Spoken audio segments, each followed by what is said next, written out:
आज जिन भक्त का चरित्र हम सुनने वाले हैं वे हैं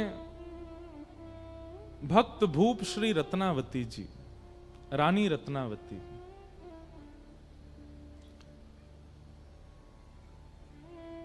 भक्त भूप, भूप मतलब राजा, और भूप शब्द किसके लिए प्रयोग होता है ये हमने आज भी बताया, कल भी बताया। जो ठाकुर जी से ज्यादा ठाकुर जी के भक्तन के भक्त हैं। दासानुदासो भवतास्म भूयः, ऐसी भक्त भूप श्री रत्नावती जी।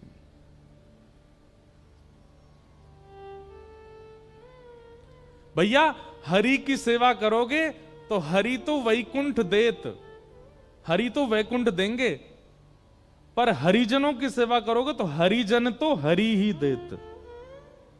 समझ में आई बात? लिख लीजिएगा कहीं पर, हरि की सेवा तो वैकुंठ देत, पर हरिजनन की सेवा तो हरि को ही देत।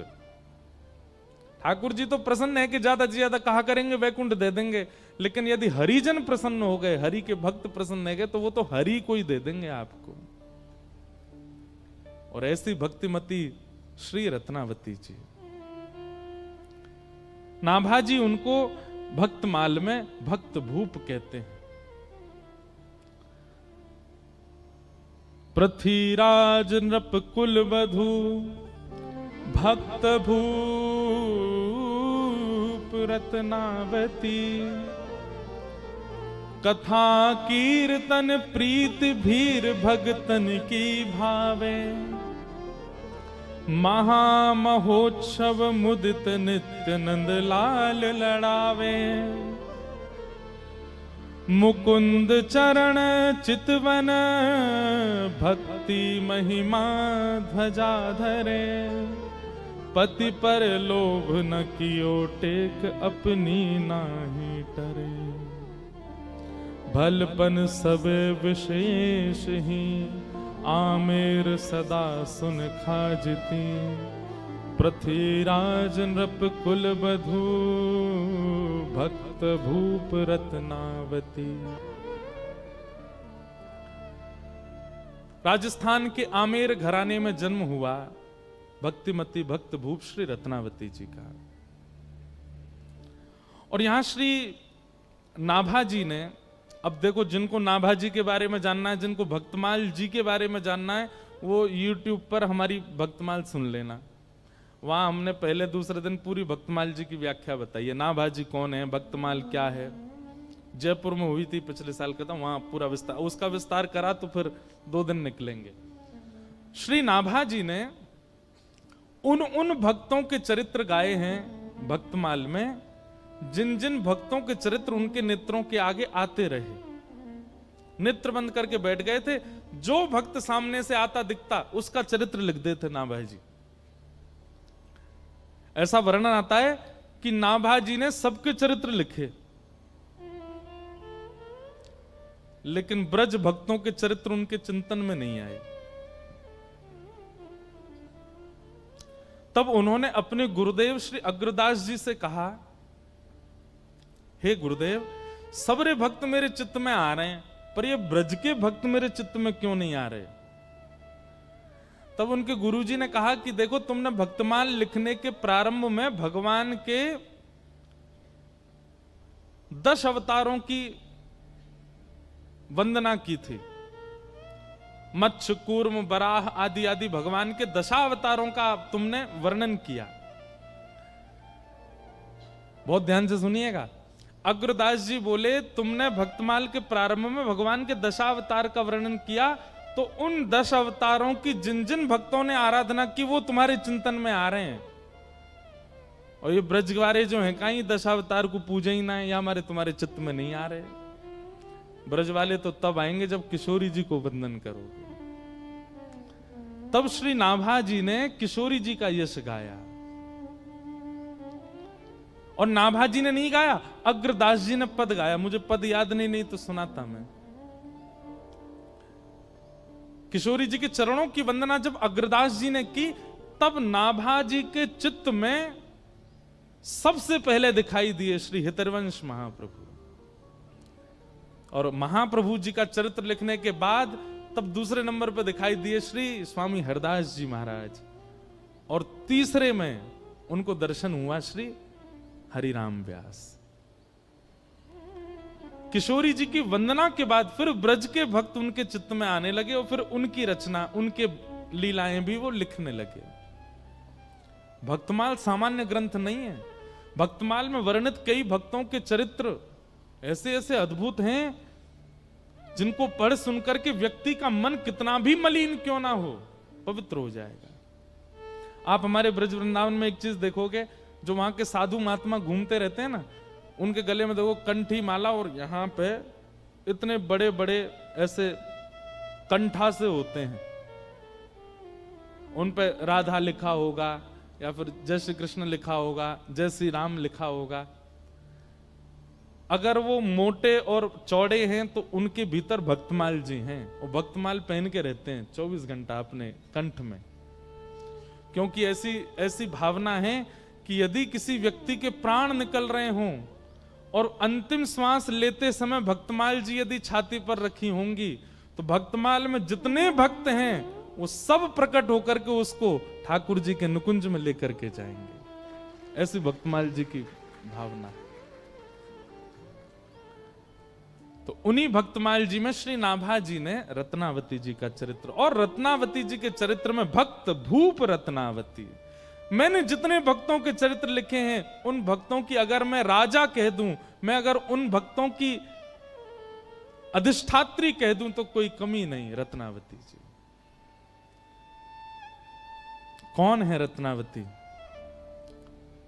महाराज पृथ्वीराज जी की कुल वधू, आमेर के राजा पृथ्वीराज, उनकी बहू हैं, उनकी कुल वधू हैं।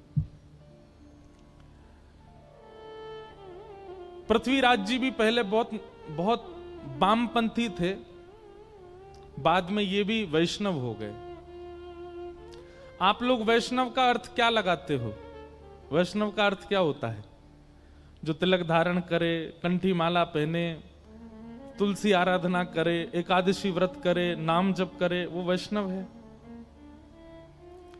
ये तो एक परिभाषा है ही। वैष्णव की दूसरी परिभाषा क्या है? सुनिए, जो पुण्य की कामना ना करे, जो देवताओं का यजन अपनी किसी स्वार्थ के लिए ना करे, जो हरि विमुख वस्तुओं को विष के भांति त्याग दे। समझ रहे हैं बात को? जो हरि से विमुख हैं उनको विष के भांति त्याग दे। वैष्णव कभी पुण्य नहीं करता, वैष्णव आराधना करता, भक्ति करता, सेवा करता, पूजा भी नहीं करता, वो वैष्णव है। तो महाराज पृथ्वीराज जो थे ये पहले नास्तिक थे, और नास्तिक नहीं थे, एक गुरुजी थे इनके, लेकिन वो गुरुजी तांत्रिक थे। तंत्र विद्या पर इनकी ज्यादा रुचि थी, और इनके गुरुजी का नाम था तारानाथ। बहुत ध्यान से सुनना। परंतु इनकी जो पत्नी थी वो वैष्णव थी। प्राचीन काल में राजाओं को एक ही चीज दिखती थी, कैसे भी हमारा जो राज शासन है वो बना रहे, उस पर कोई आक्रमण ना करे, और इस राज शासन की रक्षा के लिए जो दायित्व उठाएगा वो हमारे गुरुजी। सब लोग इधर देखो, बहुत सावधानी से सुनो। मतलब गुरु भी स्वार्थ से ही बनाते थे। तो पृथ्वीराज राजा ने तारानाथ जी को अपना गुरु बनाया, लेकिन उनकी पत्नी वो वैष्णव थी। उनके गुरुजी थे कृष्णदास पेहारी जी। ठीक है, पति पत्नी के गुरु अलग होना, ये इसमें कोई दोष नहीं है। अगर पत्नी हरिदासी है और पतिदेव रामानंदी हैं, या पतिदेव गौड़िया वैष्णव हैं और पत्नी जो है वो हरिवंशी है, कोई दिक्कत नहीं है। दोनों वैष्णव हैं तो अच्छा है। लेकिन दिक्कत हो जाती है जब एक वैष्णव है और दूसरा जो है वो वैष्णव नहीं है। दूसरा या तो नास्तिक है या किसी और पथ का है, तो बहुत दिक्कत होता है निर्वहन करना। इसलिए हम निवेदन करते हैं कि भाई अभी जितने युवा हैं, अगर तुम वैष्णव हो तो भाई घर वालों से ये कह दो, पैसा वाला हो, सुंदर हो, धनवान हो, पढ़ा लिखा हो, ये सब बाद की बात, वैष्णव हो। वैष्णव साथ रहें तो ज्यादा अच्छा है। तो पत्नी तो थी वैष्णव, लेकिन श्री पृथ्वीराज जी महाराज जो थे वो तांत्रिक गुरु जी के चेला थे। कभी बलि चढ़वाते थे उनसे, कभी आधी रात बुलवा करके भिन्न भिन्न प्रकार के हवन करवाते थे, कभी कुछ करवाते कभी कुछ करवाते।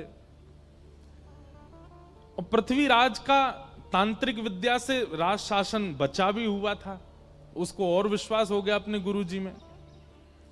अपने गुरुजी से रोज कहते थे, गुरुजी आप मेरे घर कभी प्रसाद पाने आओ, तो तारानाथ कहते तुम्हारी पत्नी जो है ना वो वैष्णव है, और वैष्णवों का हाथ का खाने से हमारी जो विद्या है वो नष्ट हो जाती है, इसलिए तुम्हारे घर का भोजन मैं नहीं करूंगा। पहले अपनी पत्नी से कहो मुझसे दीक्षा लेवे, मेरी चेली बने, तब मैं आऊंगा घर पे।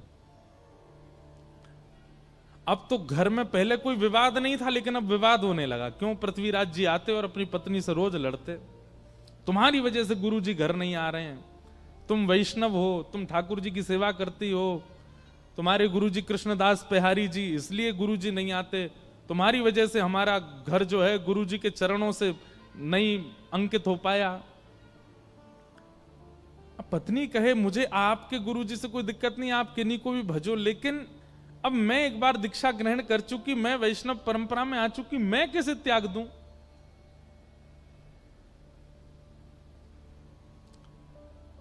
गुरु जी तो घर आते ही नहीं थे।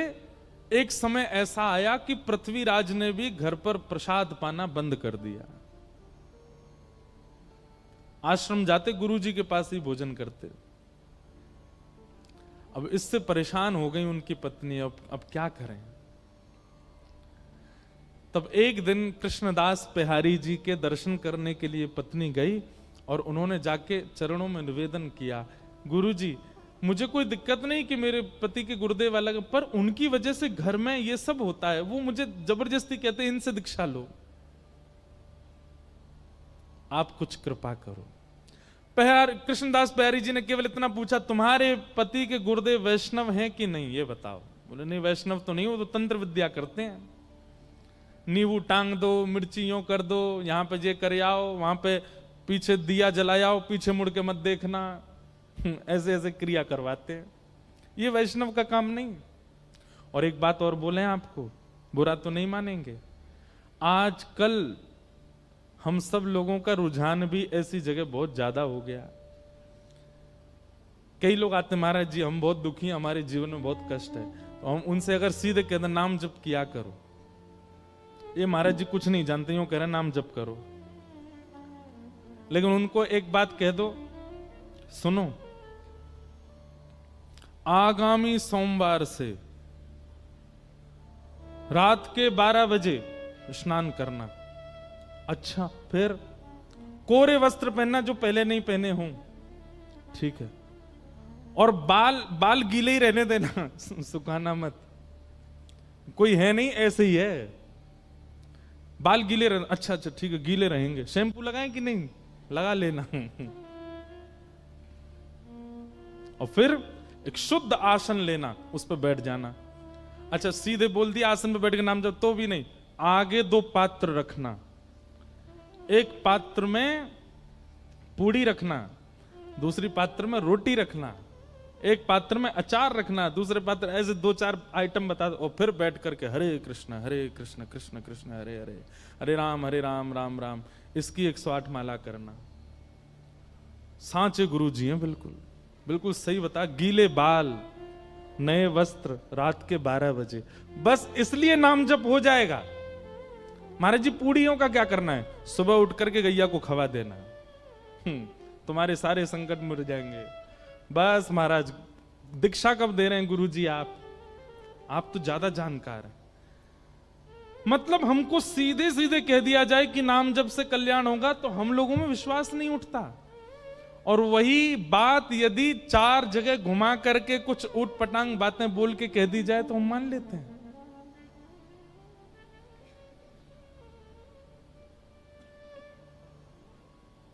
एक बार शिवरात्रि पर मैं गया दर्शन करने महादेव के, तो शंकर भगवान पे काली मिर्च चढ़ी हुई थी खूब सारी।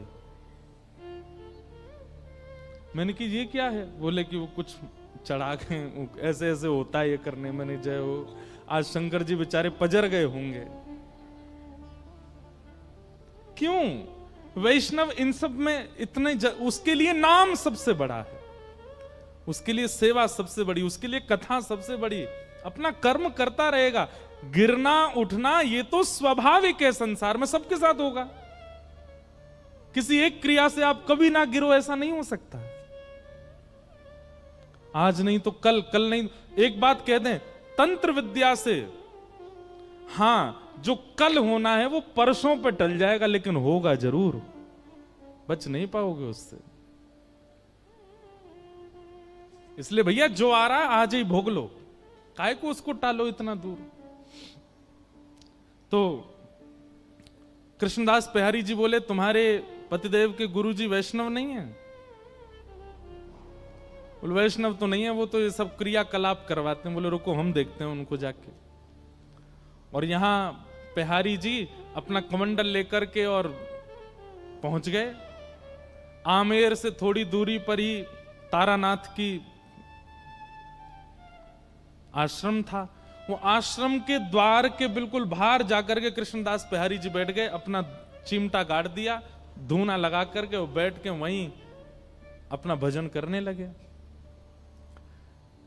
भीतर जाकर के किसी ने हल्ला किया, बोले बाहर द्वार पर एक महात्मा बैठ गया, आकर के हवन आदि कर रहा है। तो एक तारानाथ जी ने ऊपर से देखा, तो देख करके बोले इसको हटाने का प्रयास करो, इसको यहां से हटाओ, कहीं ऐसा तो नहीं है अपने भक्ति प्रभाव से हमारी तंत्र विद्याओं को नष्ट कर रहा हो।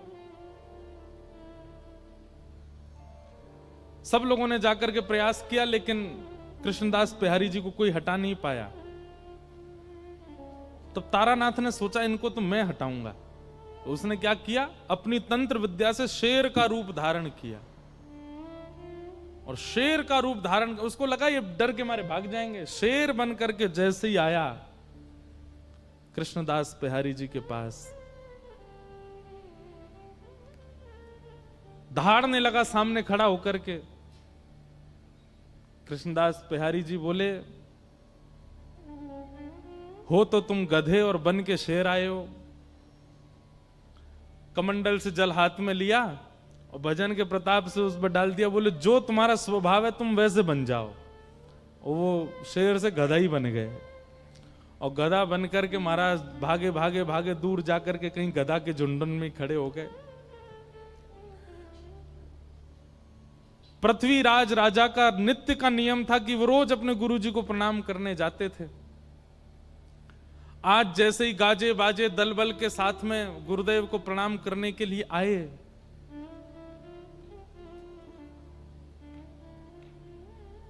तभी पृथ्वीराज राजा ने देखा कि गुरुदेव के आश्रम के द्वार पर कोई महात्मा बैठा है और मंदिर के जितने और संत थे वे सबरे हाथ जोड़ करके रो रहे हैं सामने बैठ के। पृथ्वीराज अपने घोड़े से उतरे, बोले कि क्या हुआ और ये महात्मा कौन है, गुरुजी कहां हैं? बोले हमारे गुरुजी शेर बन के आए थे इनको डराने के लिए, पर इन्होंने कुछ कर दिया, गुरुजी मिल नहीं रहे, पता नहीं कहां चले गए। पृथ्वीराज रोने लगा। गुरु के प्रति बड़ी निष्ठा थी उनकी। बोले भगवान मेरे गुरुदेव कहां है? बंधु एक बात और कहें, गुरु की परख भी कथा से होती है। हम दीक्षा नहीं देते अभी, और बहुत सारे बच्चे चाहते हैं कि दें। हम कहते पहले कथा सुनो, और कथा सुनते सुनते सुनते सुनते एक दिन ऐसा होगा, या तो स्वप्न में, या तो अनुभव में, या तो दृष्टि में। अभी क्या होता है कि कथा से आपके ऊपर प्रभाव ऐसा पड़ता है, आपको लगता है यही गुरुजी बढ़िया है, इन्हीं कोई गुरु बनाओ जो कथा सुना रहे हैं। नहीं, ये गुरु शिष्य का संबंध प्रभाव देख करके नहीं करना है। गुरुजी अपने आप आपके चित्त में प्रकट होंगे, अपने आप आपको ऐसा कुछ होगा, जिनकी दृष्टि, जिनका स्वभाव, जिनकी चाल चलन, जिनका रूप, जिनकी वाणी आपको स्थिर कर दे और कोई भावना चित्त में प्रकट ना हो, समझ जाओ वही आपके गुरु हैं। उन्हीं के प्रति गुरु भाव रखो, गुरु निष्ठता रखो।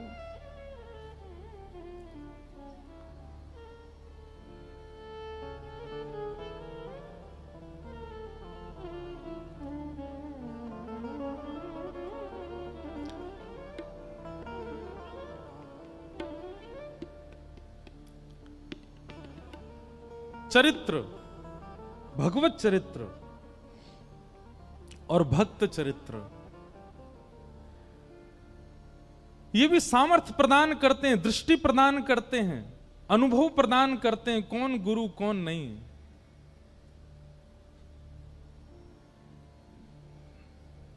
बहुत सावधानी से सुनो।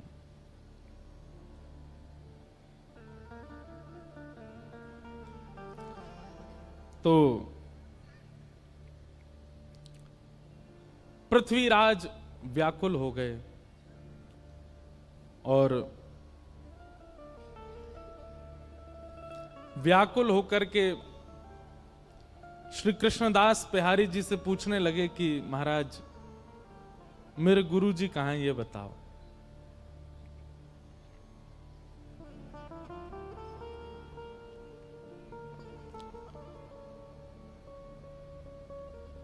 मैं निवेदन कर रहा था कि गुरु बोध भी सत्संग कराता है। कई बार कई लोग ऐसे प्रभाव में पढ़कर के भी गुरु बना लेते हैं और फिर बाद में उनको लगता है कि शायद हमारे जीवन में परिवर्तन नहीं हो पाया। गुरु वही जो हरि सो मिलावे, गुरु वही जो भक्ति मार्ग दिखावे,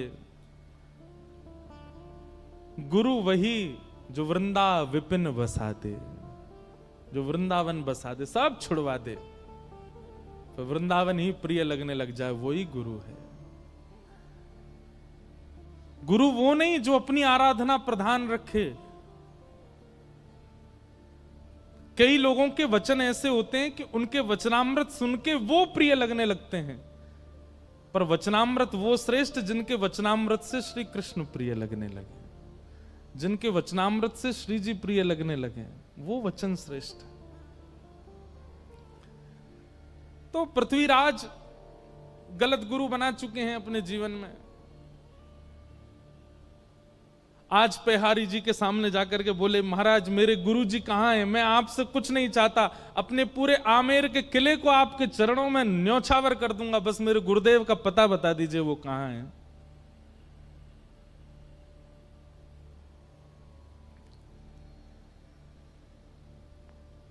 पेहरदास जी बोले तुम्हारे गुरुजी अब गधा बन गए हैं। पृथ्वीराज सुनकर के पहले तो गुस्सा हो गया, बोले ये क्या बोल रहे हैं आप? बोले हम सत्य बोल रहे हैं, ढूंढ लो, नहीं तो तुम तो राजा हो, पूरी सेना लगा के ढूंढ लो, तुम्हारे गुरुजी मिल जाएं तो। पृथ्वीराज ने यही किया, पूरी सेना लगा दी, 3 दिन निकल गए लेकिन गुरुजी नहीं मिले। अंत में आके बोले बताइए ना कहां? बोले हम तुम्हें बता रहे हैं तुम्हारे गुरुजी गधा बन गए। तो बोले गधा बन के भी तो कहीं गए होंगे। बोले गधाओं के झुंड में जाके ढूंढो, मिल जाएंगे। बोले पता कैसे लगेगा? हाँ ये हमारे गुरुजी हैं। तो तुम्हारे गुरुजी क्या करते थे? कानन में कुंडल पहनते थे, पैरों में कड़ूला, हाथ में कड़ूला पहनते थे। बोले हाँ, जो 4 कड़ूला वाले कान में कुंडल वाला गधा वही तुम्हारे गुरुजी हैं, जाओ ले आओ। पृथ्वीराज गया, गधों की खोज करने लगा। तभी एक दूर गधा बैठा था, नेत्रों से आंसू गिर रहे थे, उसके कानों में कुंडल थे, हाथों में कड़ूला।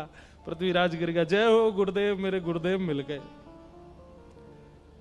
लेकर के पेहारी जी के पास आया, बोले ये आपने क्या कर दिया मेरे को? बोले देखो हम तुम्हारी नेत्र खोलना चाहते हैं। ये तंत्र विद्या में पड़े हुए और दुनिया भर के इन सब कार्यों में पड़े हुए ये गुरु नहीं हो सकते हैं। गुरु वही जो हरि सो मिलावे।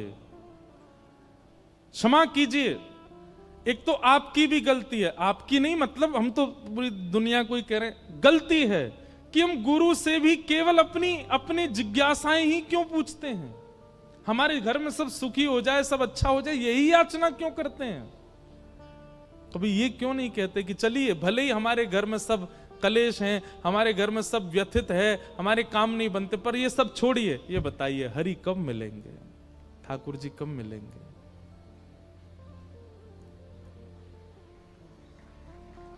ये पूछिए।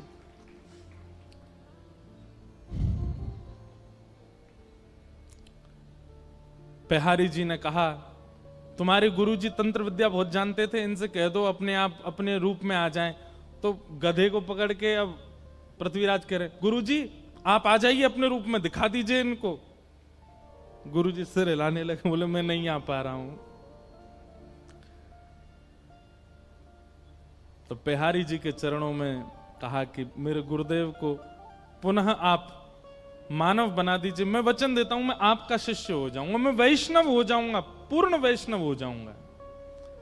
तब पेहारी जी ने कमंडल से जल लेकर के छिड़का और तारानाथ अपने पूर्व रूप में व्यवस्थित हो गए। पृथ्वीराज जी तो क्या दीक्षा लेंगे, तारानाथ ने पहले दीक्षा ली कृष्णदास पेहारी जी से, और अपने जीवन के सारे जो उनके तंत्र आदि थे सब छोड़ दिए और जीवन भर फिर वैष्णव भाव से हरे कृष्ण कृष्ण नाम महामंत्र में ही रहे। और यह देख करके पृथ्वीराज राजा ने भी उनसे दीक्षा ली। अब घर में मानो जैसे ठाकुर जी किलोल करने लगे, क्योंकि पत्नी भी वैष्णव है और पृथ्वीराज भी वैष्णव है और श्री कृष्णदास पेहारी जी उनके गुरु हैं। पृथ्वीराज नृप कुल वधू भक्त भूप रत्नावती। ऐसे पृथ्वीराज जी की कुल वधू हुई कौन? भक्तमती, भक्त भूप रत्नावती, भक्तों की राजा श्री रत्नावती जी। रत्नावती जी का स्वभाव कैसा है? कथा कीर्तन प्रीत भीर भगतन की भावे। दो प्रकार की भक्ति पद्धति होती हैं, एक तो होती है साधक पद्धति और एक होती है भक्त पद्धति। साधक पद्धति में आप जितना हो सके आपको एकांत में रहना पड़ेगा, ना लोगों से मिलिए, ना किसी के प्रसंग में जाइए, ना किसी को अपने पास बुलाइए, जितना हो सके एकांत में रह करके भक्ति मार्ग को चुनिए। ये साधक पद्धति है, एकांत वासा। और दूसरी पद्धति होती है भक्ति पद्धति, जो हम लोग कर रहे हैं। भक्ति पद्धति में अकेले नहीं रहना है। इसमें क्या करना है? तो अकेले नहीं रहना, तो कैसी भीड़ में रहना है? बोले हरि नाम गाने वाले, हरि सुमरण करने वाले, हरि तिलक लगाने वाले, हरि जी को भजने वाले, ऐसे चारों ओर इर्द गिर्द वैष्णव बैठे हो, बीच में हम रहें, ऐसों के बीच रहना। कथा कीर्तन प्रीत भीर भगतन की भावे। कथा कीर्तन में रुचि होना और भक्तों की भीड़ देख करके हृदय में अति आनंद होना। इतने सारे वैष्णवों को देख करके मन प्रफुल्लित हो जाए। किसी अन्य के माथे पर वैष्णव तिलक देख करके, कंठ में वैष्णवी माला देख करके आपके चित्त को अत्यंत आनंद होता हो। हम ये बात भैया बहुत कहते हैं कथा में कि जैसे ही कपाट खुलते ही राधा रमन जी को देखते ही आपकी भुजाएं खड़ी हो जाती हैं, रोंगटे खड़े हो जाते हैं, मुख से नाम स्मरण प्रारंभ होता है, बोल राधा रमन लाल की। ऐसे ही राह चलते भाई कोई भक्त को देख करके रेलवे स्टेशन, बस स्टैंड पर या एयरपोर्ट पर कोई वैष्णव देखा और कोई लज्जा ना करी, तुरंत बोले महाराज श्री राधा वल्लभ लाल की। उसके तिलक स्वरूप को देख करके आप इतने प्रसन्न हो गए। समझो अब आप ठाकुर जी के मिलन के बहुत समीप आ चुके हो, क्योंकि जो सुख आपको ठाकुर को देखने में प्राप्त होता है वही सुख आपको वैष्णव भेषधारी को देखने में प्राप्त होता है। जैसे दिल्ली से अमृतसर आने पर माइलस्टोन आते हैं, Amritsar 150 kilometre, Amritsar 50 kilometre, Amritsar 10 kilometre. जैसे जैसे किलोमीटरों के साइन बोर्ड आते हैं राहत मिलती है। ठीक वैसे ही भक्ति पथ पर ये एक साइन बोर्ड है कि एक अन्य वैष्णव को देख करके आपके चित्त को बहुत शीतलता मिलती है, बहुत आनंद मिलता है। हमारे अष्ट सखा गाते हैं, गिरधर जब अपनों करे जाने, गिरधर जब अपनों करे जाने। ठाकुर जी ने आपको अपना लिया है, ये कब जानो?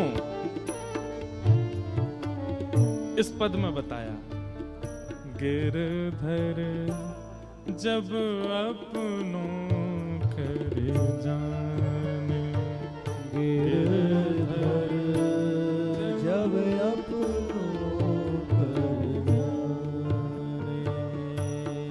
होता को मन भगतन की सेवा, ताको मन भगतन की सेवा, ताको मन भगतन की सेवा, ताको मन भगतन की सेवा। भक्त चरण रज सदा लुभाने, भक्त चरण रज सदा लुभाने, भक्त चरण रज सदा लुभाने, भक्त चरण रज सदा लुभाने। जब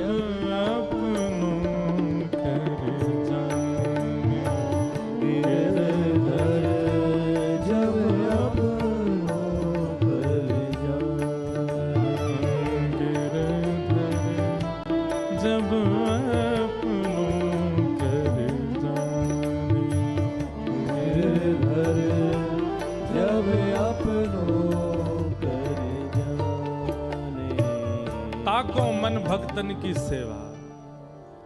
ऐसी प्रीति जब भक्तों के प्रति बढ़ जाए तब समझो गिरधर अब अपना रहे हैं धीरे धीरे। तो श्री रत्नावती जी के लिए कह रहे हैं, श्री नाभा जी, कथा कीर्तन प्रीत भीर भगतन की भावे। भक्तों की भीड़ भाती है, वैष्णवों की भीड़ भाती है। महामहोत्सव मुदित नित्य नंद लाल लढ़ावे। दिव्य उत्सव करती हैं। कल हमने निवेदन किया था कि अगर घर में ठाकुर जी हैं और उनके ऋतु अनुसार उत्सव नहीं होते हैं, ऐसे घर में ठाकुर जी रहते नहीं, पर चले जामे। इसलिए जैसे कैलेंडर में जो जो उत्सव होते हैं ना, प्रमुख वृंदावन के उत्सव, उन उत्सवों के कैलेंडरों पर चिन्ह लगा लिया कीजिए वर्ष के प्रथम में ही। और पूरी दुनिया में आपको ब्याह में जाना, शादी में जाना, लगन में जाना, इधर जाना उधर जाना, सबसे कहते ना भैया इन तिथियों में हम नहीं आ सकते, क्योंकि इन तिथियों में हमारे ठाकुर जी का उत्सव है, हम अपने लाल जी का उत्सव करेंगे। उत्सव करो ठाकुर जी के, मधुर मधुर उत्सव ठाकुर जी को बहुत प्रिय लगता है। और सबसे बड़ी बात, ठाकुर जी श्रम निवृत्त होते हैं उत्सव में, श्रम दूर होता है। नित्य महोत्सव करती हैं रत्नावती। मुदित नित्य नंद लाल लढ़ावे। ठाकुर जी को लाड़ लड़ाती हैं, क्योंकि श्री रत्नावती जी के जो गुरु जी हैं वो कौन हैं? गोसाई श्री विठलनाथ जी। अभी चरित्रम सुनेंगे तब पूर्ण व्याख्या करूंगा। श्री वल्लभ कुल के आचार्य श्री गोसाई विठलनाथ जी की आप कृपा पात्र थी, और वल्लभ कुल में ठाकुर जी को लाड़ लड़ाने की सेवा है।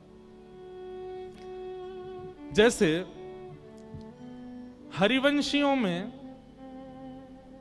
हमारी हरिवंश परंपरा में नाम जप, आचार्य प्रणाली का पाठ और निकुंज में प्रिया प्रियतम की सेवा सहचरी भाव से, यह प्रधान है।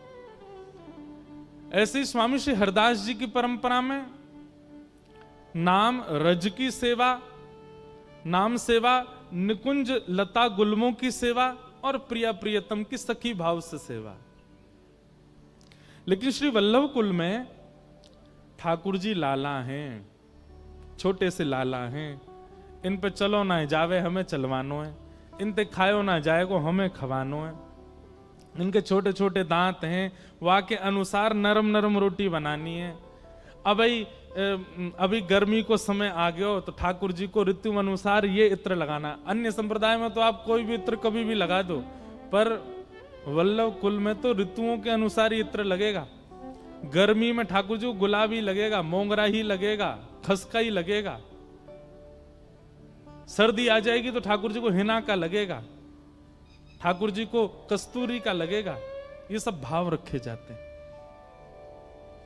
वहां पर। इस भाव से सेवा की नेक से लाला है, इसलिए नंदलाल लड़ावे। एक बार का प्रसंग है कि श्रीनाथ जी की सेवा चल रही थी और एक बिल्ली आ गई भीतर गर्भगृह में।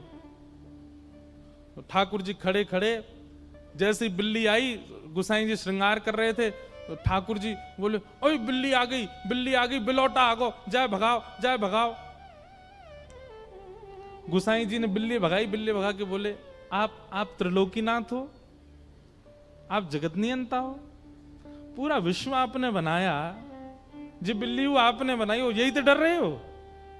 भाई मानव डरे तो बात समझ में आती, किसी से बनावे वारो ही डर रहा है। ये सुनते ही ठाकुर जी मंदिर छोड़ के जाने लगे। गुसाई जी पीछे पीछे दौड़े, जय जय कहा अपराध है क्यों, मैंने कहा कर दियो, आप कहां जा रहे हैं। बोले तुम सबरे मुंह को लाला मानो और लाला मान के मेरी सेवा करो, और जब मुंह को लाला मानो है तो फिर लाला को तो डर भी लगे, लाला को तो रोनो भी आवे, लाला को तो भय भी लगे। लेकिन तुम परमात्मा ही मान रहे हो तो फिर परमात्मा की तरह ही सेवा करवाऊंगा अपनी। लाला मानो है तो फिर लाला मान के भजो। वल्लभ कुल में ठाकुर जी को लाला मानते हैं। जन्माष्टमी के दिन बाकी जगह तो नाचेंगे गाएंगे, पर वल्लभ कुल में झुंझुना दिखाते हैं ठाकुर जी को। ठाकुर जी के आगे फिरके नहीं घुमाते हैं, ठाकुर जी के आगे गेंद उछालते हैं। क्यों? छोटे से लाला है, ये भाव। तो महामहोत्सव मुदित नित्य नंद लाल लड़ावे, और मुकुंद चरण चितवन भक्ति महिमा ध्वजधारी। रत्नावती जी के लिए कहा गया कि बोले कैसी भक्ति है इनकी, बोले ध्वजधारी।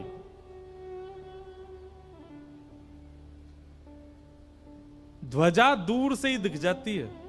मतलब एक तो होता है किसी की भक्ति उसके समीप जाकर के पता चली या उसको देख करके पता चली, पर रत्नावती जी की भक्ति तो दूर से ही अनुभव हो जाती थी। जब से रत्नावती जी का आगमन हुआ तब से आमेर के सीमा में प्रवेश करते ही लोगों को भक्ति भावना उत्पन्न होने लग जाती है। ऐसी रत्नावती जी की, इसीलिए उनको ध्वजाधारी कहा। पति पर लोभ न कियो टेक अपनी नहीं टारी। पति इनके विमुख थे, पति नहीं चाहते थे माधो सिंह जी कि ये भक्ति करें, लेकिन पति पर लोभ नहीं किया और अपनी टेक नहीं छोड़ी। टेक मतलब प्रतिज्ञा। क्या? हम लोग बहुत जल्दी छोड़ देते हैं। हम अपनी बात भी कर रहे हैं, बहुत थकान होने की वजह से, बहुत थक जाने की वजह से कई बार हम भी कहते हैं भैया सेवा तुम कर दियो लाल जी की। आज हम भी ये चरित्र पढ़ करके ये बात समझ में आ रही है, चाहे निद्रा टूटे, चाहे भोजन छूटे, लेकिन ठाकुर जी की सेवा नहीं छूटनी चाहिए। टेक नहीं छोड़नी है, अपनी प्रतिज्ञा नहीं छोड़नी। जो प्रतिज्ञा है वो प्रतिज्ञा पूरी होनी चाहिए। बिना टेक के यदि आपकी भक्ति है, बिना प्रतिज्ञा के यदि आपकी भक्ति है, वो भक्ति बहुत लंबे समय तक टिक नहीं पाएगी।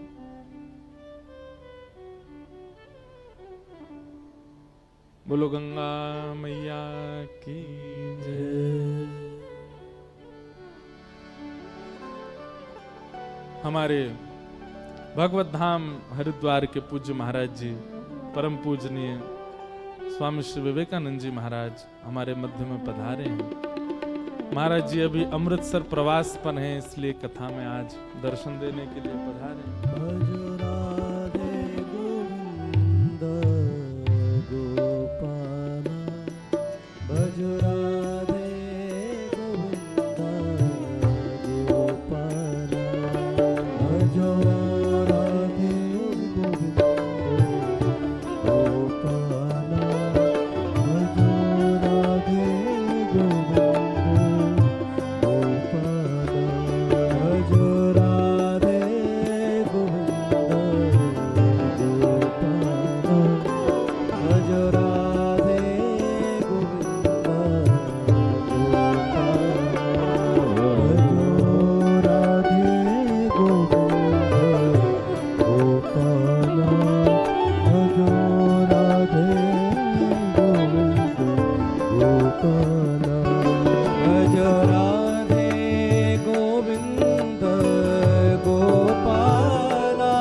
माधव सिंह जी की पत्नी श्री रत्नावती अपनी टेक नहीं टारी।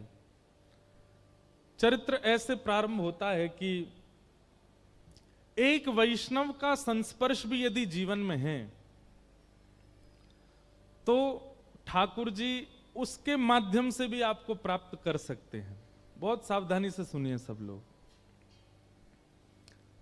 एक पूर्ण वैष्णव भी यदि जीवन में आ जाए और उसका संस्पर्श प्राप्त हो जाए तो उसकी कृपा से भी भगवत प्राप्ति संभव है।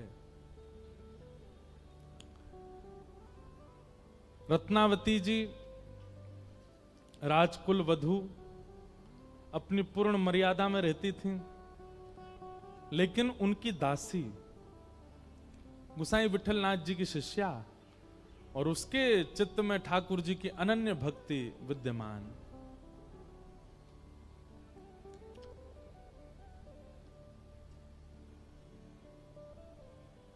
सेवा में रहती वो दासी कभी कभी बैठती सेवा से निवृत्त होकर के किसी खंबे से टेक लगा करके, हे माधव, हे मधुसूदन, हे मुरारी, हे कृष्ण, हे वृंदावनेश, ऐसे नाम उच्चारण करती।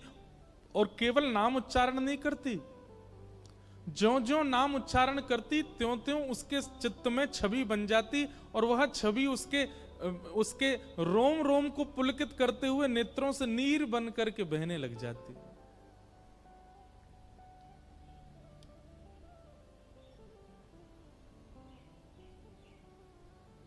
कृष्ण नाम जब ते सुनो रियाली, भूली री भवन में तो बाबरी भई रे। कृष्ण नाम जब ते सुनो रियाली।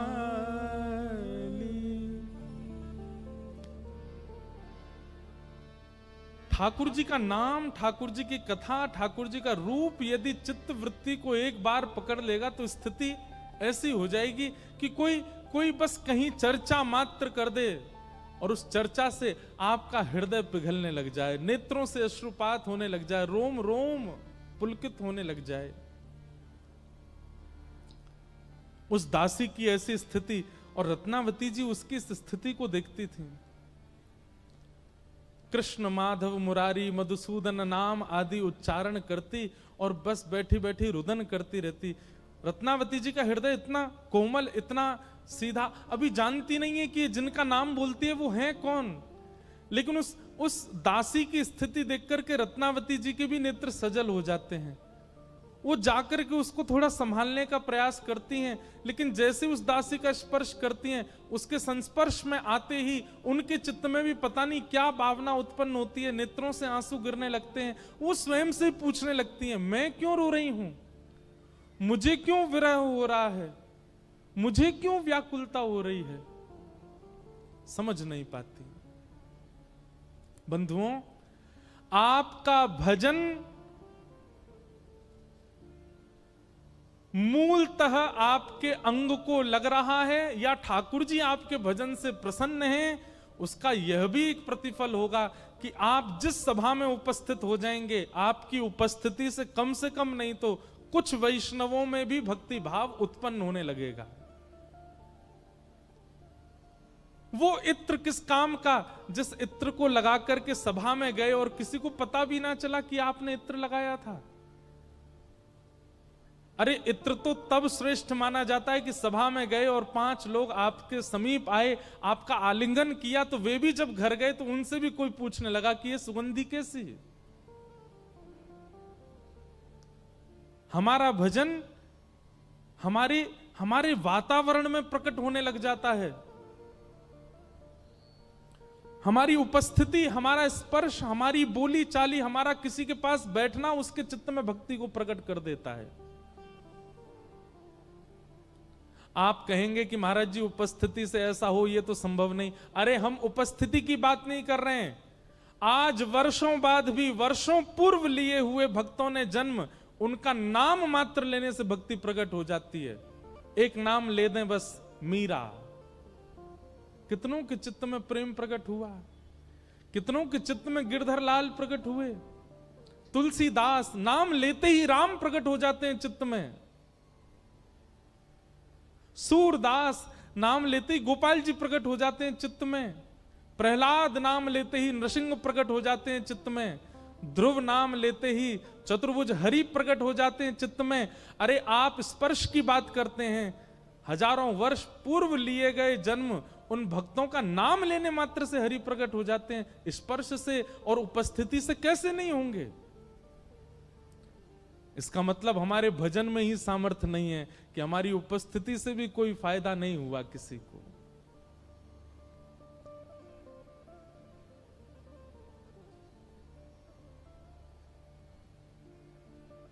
हमारे वृंदावन के, हमारे बरसाने के, नंदगांव, गोवर्धन के ऐसे कई भजनानंदी महात्मा हैं, यदि वे अभी उपस्थित हो जाएं पंडाल में, उनकी उपस्थिति मात्र से पूरे पंडाल के वैष्णव भक्तों में एक अद्भुत प्रेम का संचार हो जाएगा, उपस्थिति से। क्योंकि भजन भाव, भजन बल है जीवन में।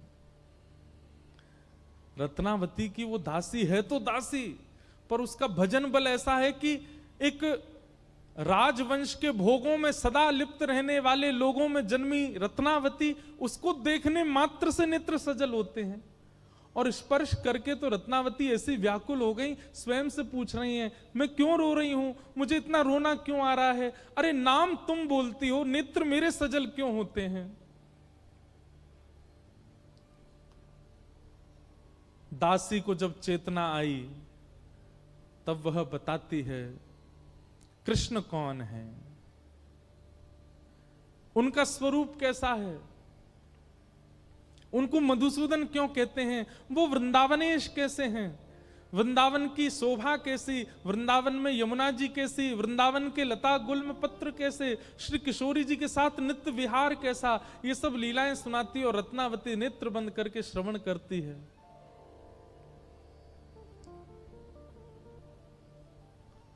सत्संग सत्संग होता है, उसमें कोई बड़ा कोई छोटा नहीं होता है। एक दासी की कृपा से एक महारानी भक्त हो गई, ये रत्नावती जी के चरित्र में आता है।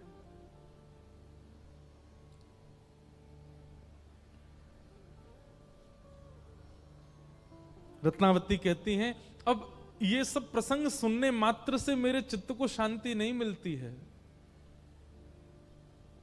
एकांत में बैठा करके और पूछती, और बताओ ना, और उनके बारे में कहो ना, और कैसे संभव हो। अब स्थिति ये हो गई है कि चरित्र सुनते सुनते सुनते अब चरित्र से चित्त में शांति नहीं बैठती है, अब तो दर्शन की अभिलाषा है। दर्शन को नैना तपे, वचन सुनन को कान, मिलवे को हियरा तपे, हिय के जीवन प्राण, गोवर्धन वासी सांवरे, तुम बिन रयो न जाए, गिरिराज लढ़े ते लाढ़ले, तुम बिन रयो न जाए। एक बात कह दें, अनुचित लगे तो क्षमा, पर कथा में यदि कथा सुन के व्याकुलता नहीं हुई भगवत मिलन की, तो कथा कहां सुनी आपने? जोशी जी कथा करने आते हैं नित्य मीराबाई के यहां, और नन्ही सी मीरा सामने बैठकर के कथा सुनती है। कथा करने के बाद जब जोशी जी जा रहे होते हैं, सब लोग आकर के प्रणाम करते हैं जोशी जी को, पर मीरा आकर के उनका कुर्ता पकड़ लेती है और कहती है, मेरे एक प्रश्न का उत्तर दीजिए ना। जोशी जी सोचते हैं, छोटी सी लाली ज्यादा से ज्यादा क्या पूछेगी, कहो मीरा क्या प्रश्न है। नेत्र सजल हैं छोटी सी मीरा के, बड़े बड़े नेत्रों में अश्रुबिंद, और कहती है आप जिनकी कथा सुनाते हो, आप जिनके बारे में मंच पर बैठ के बोलते हो, जिनके गुण ऐसे, कर्म ऐसे, रूप ऐसा, स्वभाव ऐसा, ये जिनके बारे में आप बोलते हो, ये मुझे कब मिलेंगे? ये मुझे कब मिलेंगे? ऐसी जिज्ञासा आज तक जोशी जी से किसी ने नहीं की है जैसी वो छोटी सी मीरा कर रही है। और यही सत्संग का फल है कि सुनने वाले श्रोता के चित्त में वो व्याकुलता प्रकट हो कि मुझे कब मिलेंगे श्याम।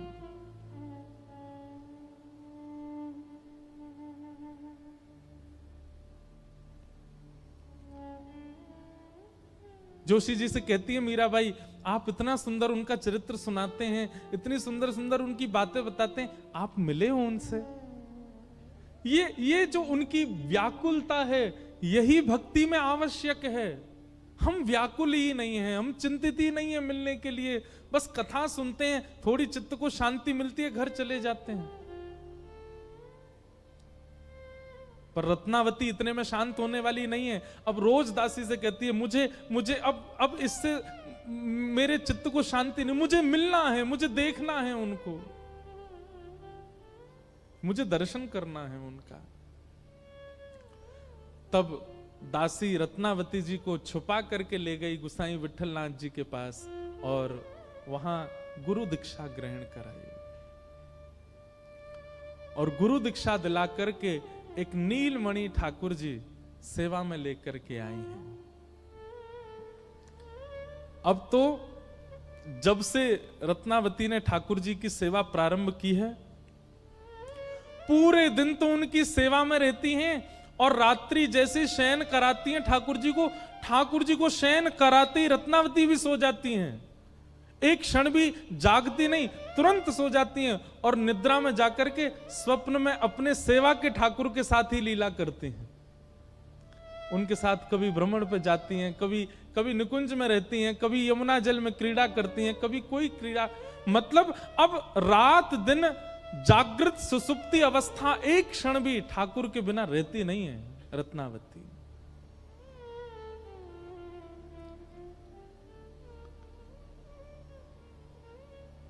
दिन रात ठाकुर जी की सेवा में रहती हैं। बंधुओं, मुझे आश्चर्य होता है इस चरित्र में कि एक दासी, उसके प्रति सदैव दासी का ही भाव रहता है बड़े लोगों का, लेकिन उस दासी की स्थिति और भाव देख करके एक महारानी इस भक्ति की अवस्था में पहुंच गई। आप इससे क्या समझते हैं? रत्नावती भक्त नहीं बनना चाहती है, रत्नावती भक्ति मार्ग में नहीं आना चाहती है। इतने सामान्य से प्रयास से एक महारानी भक्त बन जाती है, इसका यही रूप है। वो नहीं भक्त बनना चाहती है, ठाकुर जी उसको भक्त बनाना चाहते हैं। ठाकुर जी चाहते हैं कि ये मेरी सेविका हो, ये मेरी दासी हो। श्रीमद् भागवत के 10वें स्कंद में भक्तों के लक्षण बताए गए और उनमें परम भागवत के लक्षणों में यही बात कही गई है कि उनको हरि प्रिय हैं, ये भक्त नहीं हैं। परम भागवत कौन है? बोले हरि को जो प्रिय हैं वो परम भागवत है।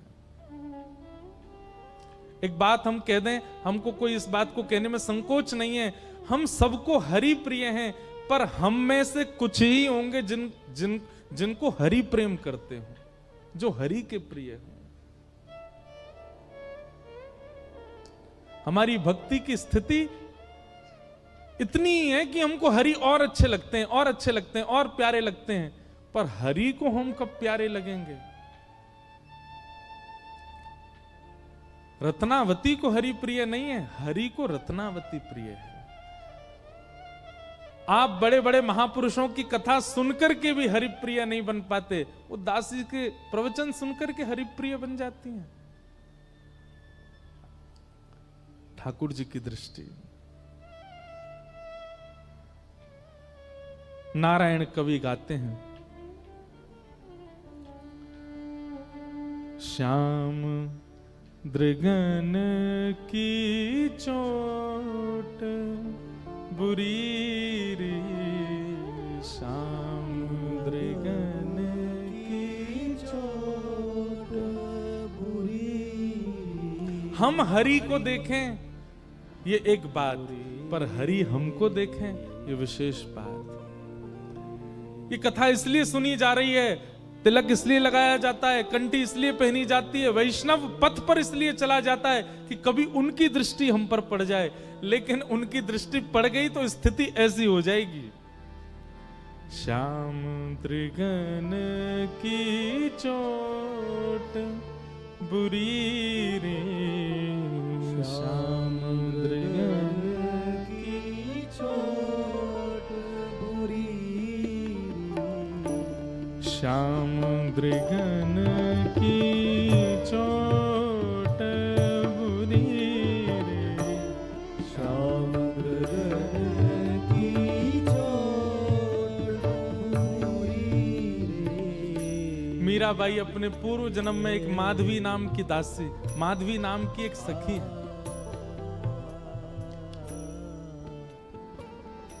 ठाकुर जी एक दिन खेल रहे सब सखान के संग,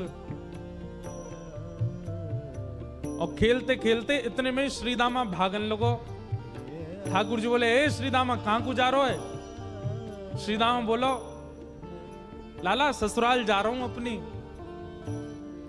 ठाकुर जी बोले, नंदगाम सुनो, बरसानो सुनो, वृंदावन सुनो, गोकुल सुनो, जे ससुराल कौन सा गांव है भैया? श्रीदामा हंस के बोलो, लाला ससुराल गांव को नाम ना है। तो बोले, फिर कहा है ससुराल? बोले, जब ब्याह है जाए ना तो अपनो घर तो पीहर है और पत्नी को घर जो है क्या वो ससुराल है। ठाकुर जी बोले, जे पत्नी कौन होवे? बोले, लाला जैसे नंद बाबा की तेरी मैया यशोदा पत्नी है, ऐसे ही मेरा ब्याह है रो, मैं पत्नी लेवे जा रहा हूं, तो पत्नी के घर को ससुराल के में। ठाकुर जी गए श्रीदामा के पास, ओए श्रीदामा मेरो ससुराल कौन सा है? मेरे ससुराल को नाम बता। श्रीदाम बोलो, मुंह का पता तेरा ससुराल कौन सा? तेरी बहू जहां की होगी वही तेरा ससुराल। बोले, मेरी बहू कहां है? श्रीदामा बोलो, लाला मुंह तो मत पूछे, मैया तो जाके पूछ। ठाकुर जी तो आज पहुंच गए सुबेरे ते ही, और यशोदा मैया से जाकर के रोने लगे। मैया बोली, काय गुरो रा लाला? बोले, मैया तेने मोते इतनी बड़ी बात छिपाई। मैया बोली, कहा छुपा दियो मैंने? बोले, तेने मेरी ससुराल को नाम ना बतायो आज तक। मैं 3.5 बरस को बूढ़ा है गो, अभी तक मुंह मेरी ससुराल ना पतो, और वो श्रीदामा अपनी ससुराल गयो बहू लेवे।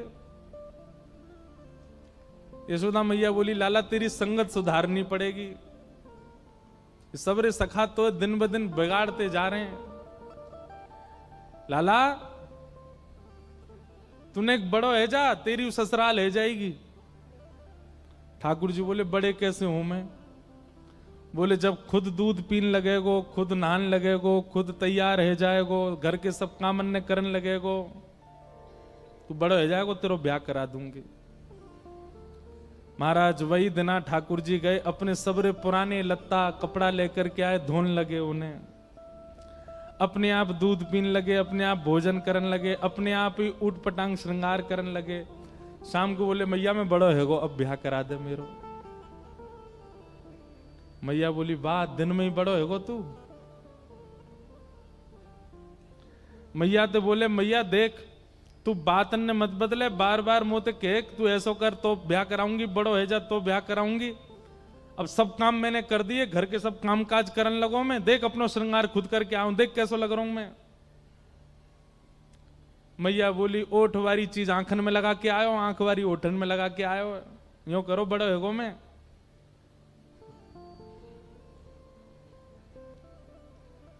ठाकुर जी बोले, मैया मेरो ब्याह करा दे, नहीं तो श्रीदामा बहू लेके आ रहा हूं, बाकी बहू ले आऊंगा मैं, वही की बहू को ले आऊंगा, वही की ससुराल को अपना बना लूंगा। तभी एक सखा दौड़ो दौड़ो आया, बोले, ए लाला देख श्री दामा बहू लेके आ गो।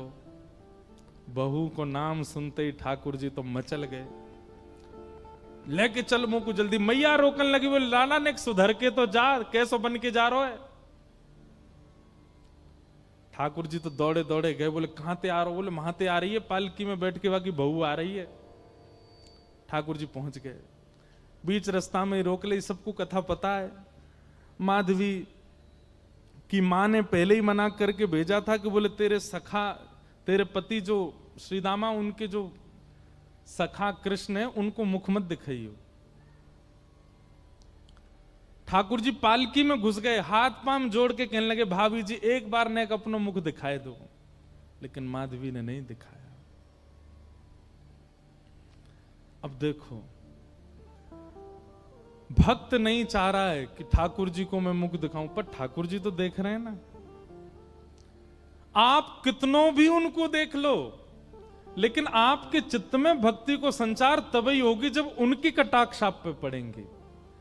तो एक बात तो सिद्ध है कि यहां बैठे जितने भी हैं, एक बार भी यदि नाम के प्रति प्रेम आपके चित्त में बढ़ रहा है तो ठाकुर जी ने कभी तो देखे, भूल के ही सही देखे तो हैं हम, तभी हमारे चित्त में भाव उत्पन्न। ठाकुर जी कह रहे हैं देख ले, बड़े बड़े जोगी, बड़े बड़े तपस्वी, बड़े बड़े ध्यानी हमारे मुख को देखवे के काजे तड़पे, और हम तेरे सामने बैठे, तू हमें मोहना दिखा रही अपनों।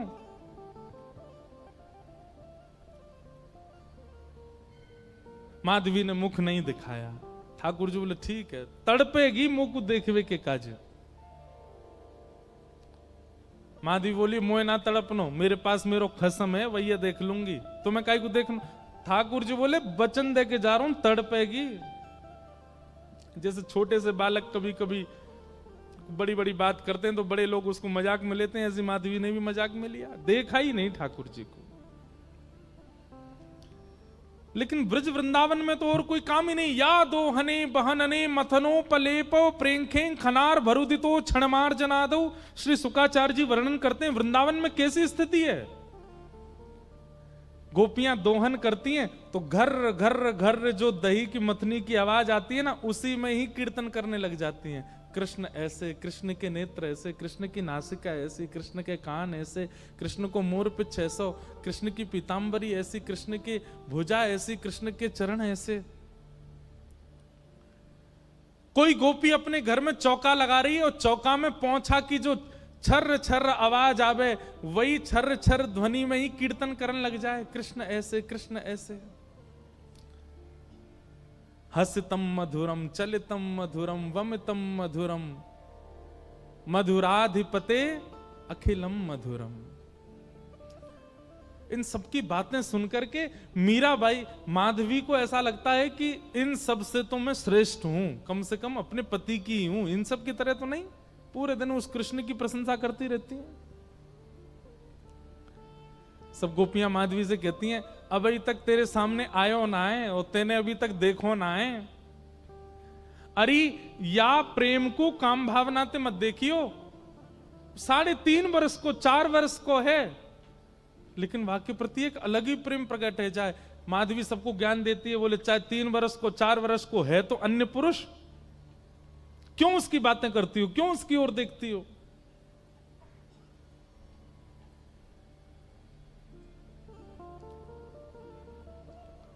लेकिन 24 घंटे गोपियों के बीच में रहती माधवी को और कोई चर्चा ही नहीं सुनाई देती।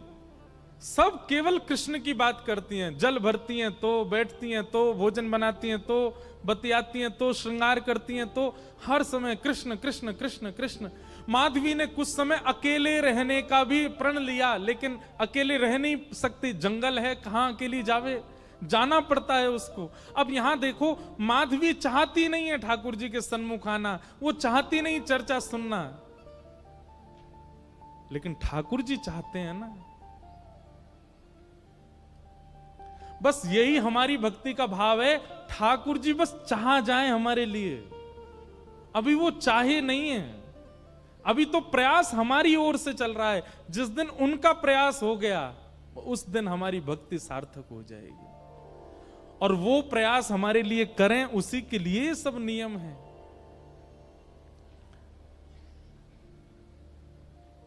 अब तो माधवी 24 घंटा ठाकुर जी का नाम सुनती है। एक दिन रात में सोई तो अब कानों में कृष्ण कृष्ण कृष्ण कृष्ण गूंज रहा है, तो कान बंद करती, पता नहीं पूरे दिन इतना नाम सुनती हूं कि अब तो कानों में भी यही गूंजता है।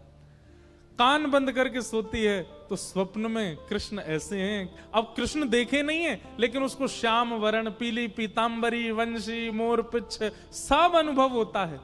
उठ के बैठ जाती है, नेत्रों को मीटती है, क्या करूं मैं, नहीं चाहती है स्वप्न मुझे आवे। श्याम दृगन की चोट बुरी रे, श्याम दृगन की चोट। ठाकुर जी देख लेंगे तो ऐसे है जाओ। अब धीरे धीरे माधवी की स्थिति ऐसी होने लगी कि अब वो ना चाह करके भी कृष्णमयी ही हो गई है। रात्रि में सोती, अचानक उठ बैठती है, ऐसा लगता है मानो जैसे उसका हाथ पकड़ लिया हो। रात्रि में सोती, अचानक से मोगरा की सुगंधी आने लगती है, गुलाब की सुगंधी आने लगती है, उठ के बैठ के डर जाती है, कौन आ गया। अब तो स्थिति ऐसी हो गई कि आधी रात और माधवी को ऐसा लगता है कि भोर हो गई, और तुरंत उठ करके जल्दी जल्दी वस्त्र धारण करती है, मटका उठाती है और दौड़ करके जाती है। अरे विलंब है गयो, इतनी देर है गई, मैं अभी तक उठी नहीं, जबकि है आधी रात। दिन रात सब परिवर्तित हो गया।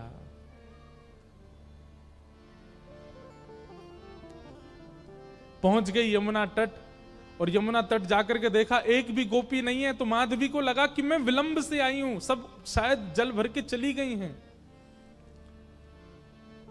जल भर के रोज जाती है माधवी, लेकिन आज पता नहीं उस पात्र में इतना भार कहां से आ गया कि स्वयं ही नहीं उठा पा रही है। इधर उधर देखने लगी, याचना करने लगी, कोई तो आवे, कोई तो उठा दे। आधी रात उसके लगा है कि अभी भोर हो गई है, और तभी कोई नहीं है वहां। नंद नंदन श्याम सुंदर चलते हुए आ रहे हैं माधवी के पास। मैं एक बात कहता हूं बंधुओं, आप बच नहीं सकते ठाकुर, उनका नाम है कृष्ण, करशतीति कृष्ण। आप नेत्र बंद कर लोगे तो वो ऐसी ऐसी बात बोल जाएंगे कान में कि कान से उनके हो जाओगे। कान बंद कर लोगे, नेत्र बंद कर लोगे तो ऐसी सुगंधी आ जाएगी कि सुगंधी से उनके हो जाओगे। नाक, आंख, कान सब बंद कर लोगे तो आपके अधर पर एक ऐसा रस टपका देंगे कि उससे उनके हो जाओगे। मुख भी बंद कर लोगे तो केवल एक उंगली से आपका स्पर्श करके चले जाएंगे, स्पर्श से उनके हो जाओगे। कहां तक बचोगे।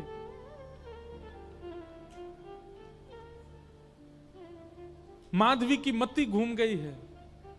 आधी रात ही आ गई और तभी ठाकुर जी वहां पहुंच गए। पहले तो चाल देखी तो चाल पर मोहित हुई, फिर जब वक्ष देखा तो वक्ष पर, जब हाथ देखे तो हाथ की चलन पर मोहित हो गई, और मुख देखा तो भूल गई सुध बुध।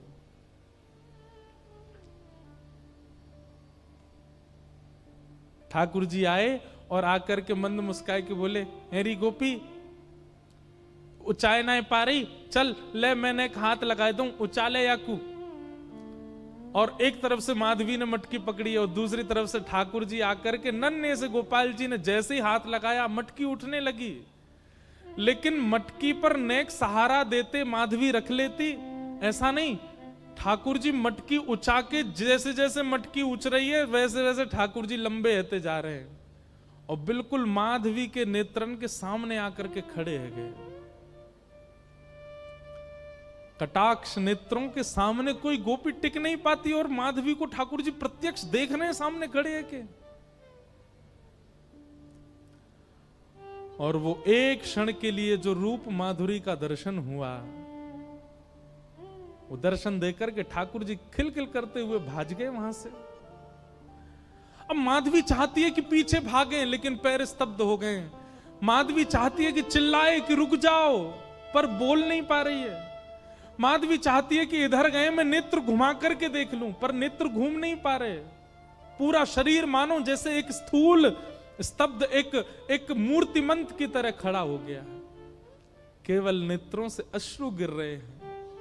कुछ नहीं कर पा रही, बेसुध है माधवी।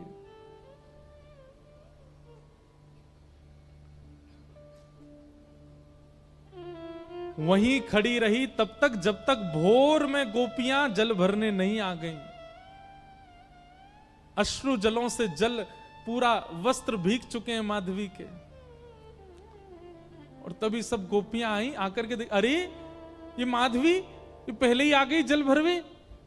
सब ने जाकर के हिलाया, स्पर्श के बाद भी माधवी हिल नहीं पा रही है। बस नेत्र लाल पड़े हैं, अपलक नेत्र हैं और नेत्रों से केवल अश्रु गिर रहे हैं। बोलना चाहती है, कहना चाहती है, चिल्लाना चाहती है, किसी को पकड़ना चाहती है, पर कुछ नहीं कर पा रही है।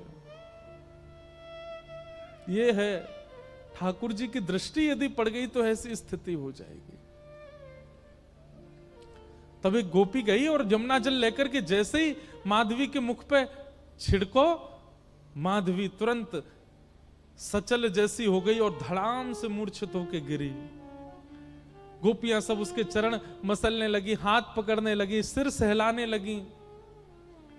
और जैसे ही होश में आई, होश में आती बस रो रही है और पूछ रही है वो कहां है, मोहिनी मूरत सांवली सूरत, वो कहां है।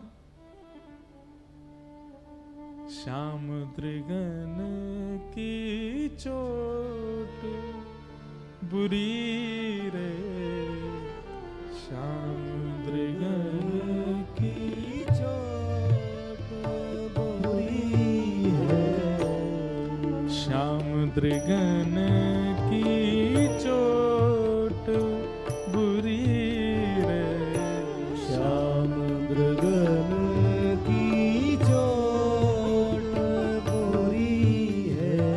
कोई गोपी कह रही है कौन आयो, मधुमंगल आयो, श्रीदामा आयो, तन सुखा आयो, मन सुखा आयो, सुबल आयो, अरे कौन सो सखा आयो। तभी दूर खड़ी एक बोली, कृष्ण तो नहीं आयो। कृष्ण नाम सुनते ही रोम रोम रुदन करने लगा। ज्यों ज्यों नाम लेत तुवा को, ज्यों ज्यों नाम लेत है वाको, ज्यों ज्यों नाम लेत तुवा को, ज्यों ज्यों नाम लेत तुवा को, मोघायल पे नौन पुरी रे, मोघायल पे नौन पुरी है। सुनना चाहती है कृष्ण नाम, लेकिन जब जब कृष्ण बोल रहे हैं तो स्थिति ऐसी हो रही है जैसे मानो किसी घाव पर नमक डाला जा रहा हो और पीड़ा भर रही है। मतलब औषधि भी कृष्ण नाम है और पीड़ा भी कृष्ण नाम है। जो जो नाम लेत तुवा को, जो जो नाम लेत तुवा को, मोघायल पे नौन पुरी रे, मोघायल पे नौन पुरी है, श्याम दृगन की चोट बुरी रे, श्याम दृगन की चोट बुरी है, श्याम दृगन की चोट बुरी रे, श्याम दृगन की चोट बुरी है। ना जानो,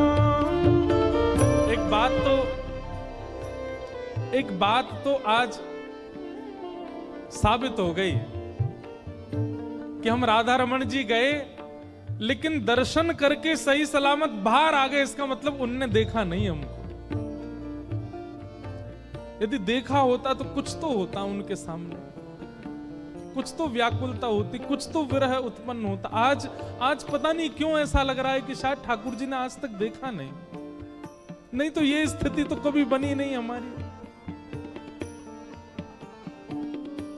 श्याम मृगन की चोट बुरी रे, श्याम मृगन की चोट बुरी है। ना जानो अब सुध बुध मोरी, ना जानो अब सुध बुध मोरी, ना जानो अब सुध बुध मोरी, ना जानो अब सुध बुध मोरी। कौन विपिन में जाए दूरी है, कौन विपिन में जाए दूरी है। पैर रख कहीं रही है, जा कहीं रही है, कोई पकड़ के ला, अरे माधवी कहाँ जा रही, बोले घर जा रही हूँ। ये घर को रास्ता नहीं है, तू तो वन में जा रही है, वापस जा। ना जानो सुध बुध अब मोरी, ना जानो अब सुध बुध मोरी। कौन विपिन में जाए दूरी है, कौन विपिन में जाए दूरी है। श्याम मृगन की चोट बुरी है, मृगन की चोट बुरी है। श्याम मृगन की चोट बुरी है, श्याम मृगन की चोट बुरी है। हे नारायण नहीं छूटत सजनी, नारायण नहीं छूटत सजनी, नारायण नहीं छूटत सजनी, नारायण नहीं छूटत सजनी। जासों प्रीत जुरी रे, जासो प्रीत जुड़ी है। जासों प्रीत जुरी रे, जासो प्रीत जुड़ी है। ओ नारायण नहीं छूटत सजनी, नारायण नहीं छूटत सजनी। जासों प्रीत जुरी है, जासो प्रीत जुड़ी है। श्याम मृगन की चोट बुरी है, श्याम मृगन की चोट बुरी है। श्याम मृगन की चोट बुरी है, श्याम मृगन की चोट बुरी है। रत्नावती ऐसी हो गई है। पहले कथा से मन संतुष्ट होता था, परंतु धीरे धीरे अब मिलन की इच्छा प्रकट होने लगी, और अब मिलन की इच्छा से यह स्थिति बन गई कि ठाकुर जी की सेवा करने लगी। तो दिन में सेवा और रात्रि में सेवा। आज भी हमारे